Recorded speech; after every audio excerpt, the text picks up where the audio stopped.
আগামীকাল পর্দা উঠছে অমর একুশে বইমেলার। এবারের প্রতিপাদ্য জুলাই গণ অভ্যুত্থান, নতুন বাংলাদেশ বিনির্মাণ। কেমন হতে যাচ্ছে এবারের আয়োজন, নিরাপত্তা ব্যবস্থা সহ সার্বিক পরিস্থিতির বিষয়ে আরও বিস্তারিত জানার চেষ্টা করব। আমাদের সাথে বার্তা কক্ষ থেকে যুক্ত হয়েছেন স্টাফ রিপোর্টার ফরহাদ উজ্জামান। ফরহাদ, লেখক প্রকাশকদের মিলন মেলা বইমেলা এবারে আয়োজিত হতে যাচ্ছে ভিন্ন প্রেক্ষাপটে। সেদিক দিয়ে এবারের মেলায় নিরাপত্তা ব্যবস্থা নিয়ে বিশেষ কিছু নজরে এলো কিনা? জানেন যে আগামীকাল থেকেই আসলে বইমেলার আনুষ্ঠানিকতা শুরু হবে।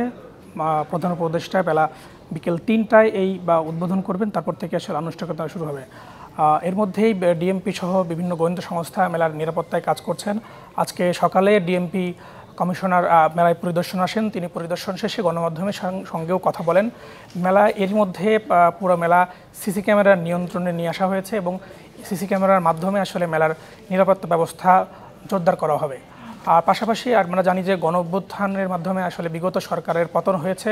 তারপর থেকে এইবারই আসলে নতুন একটা সরকার বা নতুন অন্তর্বর্তীকালীন সরকারের সময় আসলে এই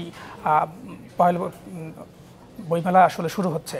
আমরা বিভিন্ন জায়গায় দেখেছি যে সিসি ক্যামেরা বসানো হয়েছে। পাশাপাশি ডিএমপি কমিশনার যেটা জানিয়েছেন, পুরো মেলায় তাদের ইউনিট থাকবে সাদা পোশাকে এবং পাশাপাশি র্যাব, গোয়েন্দা সংস্থা, অন্যান্য সংস্থাও কাজ করবে। মেলায় যেন কোনো সমস্যা না হয় তার জন্য সার্বক্ষণিক এবং রাতেও এখানে একজন ডিসি পদমর্যাদার কর্মকর্তা থাকবেন। পাশাপাশি অন্যান্য অফিসার যারা আশপাশের থানাগুলো আছেন তারাও মনিটরিং করবেন। 250-টিরও বেশি ডিজাইন অপশন নিয়ে ওয়ালটন স্মার্ট ফ্রিজ, বোঝে আপনার প্রয়োজন। মেলার নিরাপত্তা শুধু বইমেলাতে থাকবে এমন না, ঢাকা বিশ্ববিদ্যালয় এবং আশপাশের এলাকাগুলোতেও নিরাপত্তা ব্যবস্থা জোরদার করা হয়েছে। যদিও ডিএমপি কমিশনার জানিয়েছে নিরাপত্তার কোনো ঘাটতি নেই, কিন্তু তারপরেও তারা সতর্ক অবস্থানে আছে। এবং এবার আমরা আরও বেশ কিছু বিষয় দেখেছি যে আওয়ামী লীগ এবং ছাত্রলীগ তারা একটা ঘোষণা দিয়েছে যে ফেব্রুয়ারি মাসে তারা কিছু কর্মসূচি পালন করবে। ডিএমপি কমিশনার একটু কঠোরভাবেই হুঁশিয়ারি দিয়েছেন যে নাশকতা এবং কর্মসূচির নামে যদি কোনো নাশকতা করা হয় তাহলে তা কঠোরভাবে দমন করা হবে। এবং উনি উল্লেখ করেছেন যে নিষিদ্ধ ঘোষিত ছাত্রলীগও যদি এই কর্মসূচির নামে কোনো নাশকতা করতে চায় তাদেরকেও আসলে তারা আইনের আওতায় নিয়ে আসবে।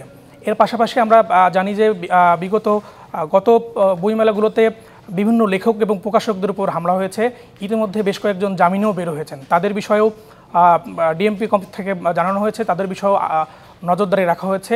সার্বিক বিষয়ে আসলে আলাদাভাবেই নজরদারি রাখা হচ্ছে যেন অনাকাঙ্ক্ষিত কোনো ঘটনা না ঘটে, যেটা আসলে বইমেলার নিরাপত্তাতে বিঘ্নিত ঘটে বা বইমেলাতে যদি কোনো অনাকাঙ্ক্ষিত ঘটনা না ঘটে তার জন্য আসলে যথেষ্ট প্রস্তুতি নিয়ে মাঠে নামছে নিরাপত্তা বাহিনী। আর সম্প্রতি আপনি নিজেও জানেন যে সম্প্রতি বাংলা একাডেমি সাহিত্য পুরস্কার ঘোষণা নিয়ে আছে বিতর্ক।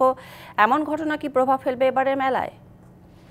না, এবারের মেলায় এমন কোনো প্রভাব ফেলবে না। আমরা সেখানে সংশ্লিষ্ট যারা আছেন তাদের সাথেও কথা বলেছি। তারা বারবার বলেছেন যে গত কয়েকবারের তুলনায় এবার তারা স্বতঃস্ফূর্তভাবে আসলে মেলায় তারা আশা করছেন যে তারা পাঠক এবং দর্শনার্থীরা আসলে মেলায় প্রবেশ করবেন এবং গত কয়েক বছরের তুলনায় এবার মেলার বিক্রিও বাড়বেন এবং বেশ নতুনত্ব কিছু নিয়েছে। এবং আরেকটা নতুনত্ব আনা হয়েছে, এখানে জুলাই গণ অভ্যুত্থানের একটি স্টল থাকবেন এবং এই স্টলগুলোতে এবং জুলাই আন্দোলনে যারা শহীদ হয়েছেন তাদের বিষয়েও এখানে তথ্য থাকবেন।